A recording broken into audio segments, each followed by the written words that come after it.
عمر ابن عبدالعزیز کے پاس شکایت کی گئی کہ اس بستی کے اندر کوئی بھی آدمی روزہ نہیں رکھتا ہے. ایک بستی ہے, اس بستی کے اندر کوئی بھی آدمی روزہ نہیں رکھتا ہے. عمر ابن عبدالعزیز نے حکم دیا پوری بستی کے لوگوں کو بلاؤ. پوری بستی کے لوگوں کو بلایا گیا. عمر ابن عبدالعزیز نے حکم دیا ان کو کھڑا کر دو. ان کو کھڑا کر دیا گیا. عمر ابن عبدالعزیز نے کہا کوڑا دے دو جلاد کو. کوڑا دے دیا گیا سپاہیوں کو اور کہا کہ اس کوڑے کو مارنا شروع کرو اور سب کو 50-50 کوڑے لگاؤ, درے لگاؤ. یہ بے نمازی لوگ ہیں. ایک پولیس والا آواز دیتا ہے کوڑا لگانے سے پہلے کہ امیر المومنین, ان پوری کی پوری بستی میں ایک آدمی جو بیچ میں کھڑا وہ روزے دار ہے, وہ روزہ رکھتا ہے. میں جانتا ہوں کہ اس کا روزہ کبھی نہیں چھوٹتا, وہ روزے دار ہے. عمر ابن عبدالعزیز نے کہا اس کو نکال لو. اس کو ہٹاؤ. کہاں ہے وہ؟ اس کو نکالا گیا. ادھر آؤ بھائی, تم تو روزے سے ہو. کہا جی. پورے رکھتے ہو؟ کہاں. عمر ابن عبدالعزیز نے کہا اس کو داہنے طرف کھڑا کرو اور اسی کو سب سے پہلے کوڑے مارو. روزے دار ہے, ایک روزہ نہیں چھوڑتا ہے, لیکن عمر ابن عبدالعزیز کہہ رہے ہیں اس کو اب داہنی طرف کھڑا کرو. یہ بے روزداروں کو بعد میں مارنا, پہلے اس کو مارو اور 50 کوڑے اس سے شروع کرو. کیونکہ یہ اکیلے روزہ رکھتا ہے اور پوری بستی میں نافرمانی ہوتی رہی, لوگ روزہ چھوڑتے رہے, لیکن یہ کسی کو یہ نہیں کہتا کہ اللہ کے عذاب سے ڈرو, تم بھی روزہ رکھو. یہ اللہ کی تبلیغ نہیں کرتا ہے, یہ قرآن و حدیث کی دعوت نہیں دیتا, یہ لوگوں کو برائیوں سے نہیں روکتا ہے. خود روزہ رکھ رہا ہے لیکن لوگوں کو نہیں رکھنے کا حکم دے رہا ہے. خود اچھے کام کر رہا ہے لیکن لوگوں کو اچھے کام کی طرف نہیں بلا رہا ہے. اسی سے شروع کرو. نہیں ہوتی ہے. میں گھر پہ آتا ہوں 1000-2000 روپے روز کماتا ہوں, لیکن اس سے زیادہ خرچے ہو جاتے ہیں. کبھی کوئی بیمار, کبھی کوئی. میرے بھائیوں, کتنے لوگ ایسے ہیں ہمیں مل چکے ہیں جو کہتے ہیں کہ مولانا ایک مہینے میں ہم 50-50 لاکھ روپے کماتے ہیں لیکن برکت نہیں ہے. غور کریں, وہ ایسا تو نہیں کہ وہ نمازیں ترک کرتے ہیں, کیونکہ ذکر سے مراد یہاں نماز ہے. اور اللہ نے کہا من اعرض عن ذکری, جس نے میرے ذکر سے اعراض کیا, فإن له معیشة ضنکا, ہم اس کی روزی کو تنگ کر دیں گے, ہم اس کی روزی کو ٹائٹ کر دیں گے. وہ کمائے گا لیکن بچے گا نہیں, وہ کمائے گا لیکن اس سے زیادہ اس کے اپنے گھر کے بچے اور بیوی کی بیماری میں خرچ کر دے گا. وہ کمائے گا 2000, خرچہ ہوگا اس کے گھر کا 5000, ہم اس کے خرچے کو بڑھا دیں گے, ہم اس کی روزی کو تنگ کر دیں گے. یہ اللہ نے کہا ہے. نماز چھوڑنے والوں, تمہیں کسی مولوی سے تعویذ, گنڈا اور گھر کی برکتوں کے لیے کوئی دعا پوچھنے کی ضرورت نہیں ہے. تمہارے لیے سب سے بڑی دعا اور سب سے بڑا تعویذ یہ ہے کہ تم نماز پڑھنا شروع کر دو. نماز پڑھنا شروع کر دو گے, گھر میں خیر و برکت کے دروازے کھل جائیں گے. نماز نہیں پڑھو گے, اللہ نے یہ نہیں کہا روزی بند کر دیں گے. فَإِنَّ لَهُ کیا کہا؟ فَإِنَّ لَهُ مَعِيشَةً ضَنْكَا, جو میرے ذکر سے اعراض کرے گا. اور سنو, اعراض کرنا کس کو کہتے ہیں؟ ایک مثال یہ بھی سمجھا دوں آپ کو تاکہ دماغ میں بیٹھ جائے. نماز چھوڑنے کی بات نہیں کہی جا رہی ہے. نماز چھوڑنے والا مسلمان ہے یا نہیں یہ ایک الگ ٹاپک ہے. ابھی میں اگر اس پر بول دوں تو بڑا ہنگامہ بھی ہو سکتا ہے, اس لیے میں فتنے کو ہوا نہیں دینا چاہتا ہوں. میرے بھائیوں, صرف اتنا نماز چھوڑنے والا یا صرف جمعے کی جمعے نماز پڑھ کے پورے ہفتے نماز چھوڑنے والا, اس کو مسلمان کہا جا سکتا ہے یا نہیں کہا جا سکتا, وہ ایک الگ مسئلہ ہے. اس کی طرف ہم ابھی جانا ہی نہیں چاہ رہے ہیں. ہم ایک نیا فتنہ کھڑا نہیں کرنا چاہ رہے ہیں آپ کے درمیان. لیکن اتنا بتا دوں آپ کو, یہاں نماز چھوڑنے والے کو نہیں کہا جا رہا ہے. من اعرض عن ذکری کہا جا رہا جو نماز سے اعراض کرے گا, یعنی پڑھے گا تو لیکن ٹائم بے ٹائم. اعراض کرنا کس کو کہتے ہیں؟ بچہ رو رہا ہے, بچہ رو رہا ہے اور بھوکا ہے, اور ماں ٹی وی دیکھ کے سیریل دیکھ رہی ہے. اب ٹی وی تو کہاں بہت زیادہ, اب تو وہ ہے موبائل میں ڈرامہ دیکھ رہی ہے, سیریل دیکھ رہی ہے ماں اس کی. بچہ رو رہا ہے, ماں جانتی ہے کہ بچہ بھوکا ہے, ماں جانتی ہے کہ بچہ دودھ مانگ رہا ہے, رو رہا ہے, لیکن ماں کہہ رہی رک جاؤ بھی اس کو دودھ پاتے پلاتی ہوں, پہلے یہ ڈرامہ دیکھ لوں, آخری شاٹ رہ گیا ہے ایپیسوڈ کا, یہ دیکھ لوں میں, اور 10 منٹ اسی میں لگا دیتی ہے. تو کیا کہا جاتا ہے؟ ماں اپنے بچے سے اعراض کر رہی ہے.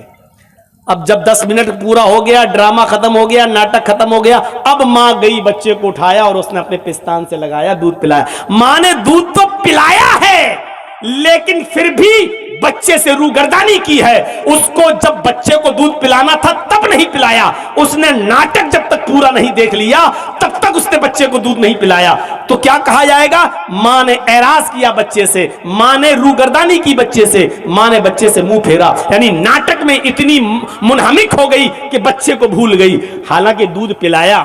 ایسے ہی ہم دکان میں بیٹھ گئے، ہم میچ دیکھنے لگے، ہم کہیں پھنسے ہیں اور اذان ہو رہی ہے، نماز اذان کیا حی علی الصلاۃ، لیکن ہم یہ کام پورا کر لیں گے تب جائیں گے مسجد میں، ہم یہ میچ پورا ہو جائے گا تب جائیں گے مسجد میں، ہمارا یہ آخری چیز رہ گئی ہے، یہ اگر ہم چھوڑ دیں گے تو انکمپلیٹ رہے گی، ہم یہ کام کر لیں، یہ 5 مریض رہ گئے، جب تک ان کو نہیں دیکھ لیں گے تب تک، یہ 5 ہی تو رہ گئے، ابھی ہم ان کو سب کو دوا دے دیتے ہیں۔ اب ہم ان کو دیکھنے لگے اور دکان بند نہیں کی، دیکھنے لگے، اور اس کے بعد جب 5 مریضوں کو دوا دے دی، یا ہم نے پورا میچ دیکھ لیا یا پورا ہم نے ڈرامہ دیکھ لیا، اس کے بعد یا ہم نے پورے دکانوں کو کسٹمر کو نپٹا دیا، اس کے بعد ہم جا رہے ہیں نماز پڑھنے، اور نماز پڑھی لیکن جماعت ہو گئی۔ نماز تو پڑھی ہے آپ نے لیکن جماعت نکل گئی۔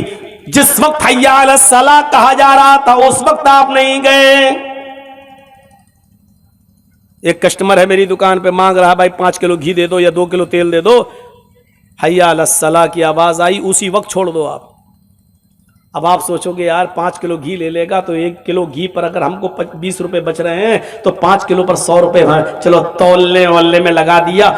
اب آپ اس آدمی کو رزاق سمجھ رہے ہیں، روزی دینے والا، آپ اللہ کو رزاق نہیں سمجھ رہے۔ ارے چھوڑو، 100 روپے کا نقصان ہو رہا ہے، ہونے دو۔ اگر یہاں اللہ کی خاطر میں نماز پڑھنے کے لیے چلا جاؤں گا تو اللہ 100 کی جگہ 1000 کا بھی انتظام کر دے گا۔ وَمَن يَتَّقِ اللَّهَ يَجْعَلْ لَهُ مَخْرَجًا، جو اللہ سے ڈرے گا اللہ اس کے لیے نکلنے کا راستہ بنا دے گا۔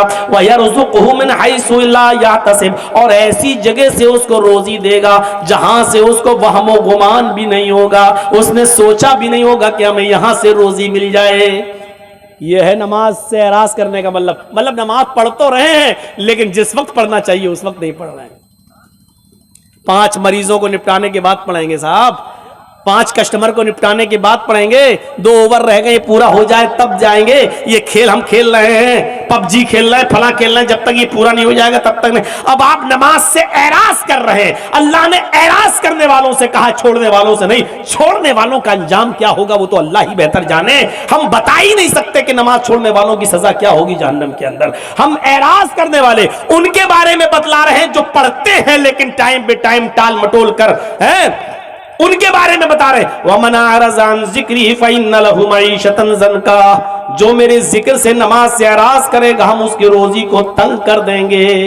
یہ 5 وقت کی نماز پڑھنے والوں کا حال ہے، جو نماز تو پڑھتے ہیں لیکن ٹائم بے ٹائم، ان کی روزی کو ہم تنگ کر دیں گے، تو بے نمازیوں کی روزی کا کیا حال ہوگا؟ اب آپ کہو مولانا صاحب کافر تو اتنے ہیں ہندوستان میں کہ جن کی گنتی نہیں ہے، اب آپ بتاؤ ان کو تو خوب مل رہی ہے روزی روٹی، امبانی کو دیکھو کتنا امیر ہے۔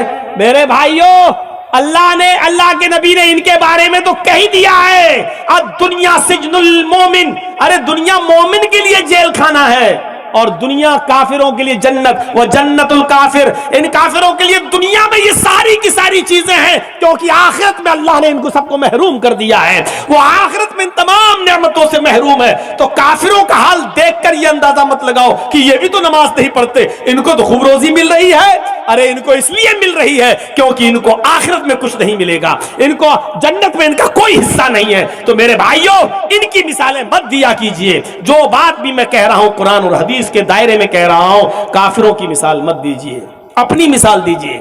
نماز چھوڑنے والوں کے بارے میں ہم نہیں کہہ رہے ہیں، ان کے بارے میں اللہ جانے اور وہ جانے۔ میرے بھائیوں، ہم ان کے بارے میں کہہ رہے ہیں جو نماز تو پڑھتے ہیں لیکن اذان ہوتے ہی نہیں جاتے ہیں، بلکہ اپنا کام نپٹانے کے بعد مسجد میں جا رہے ہیں نماز پڑھنے کے لیے۔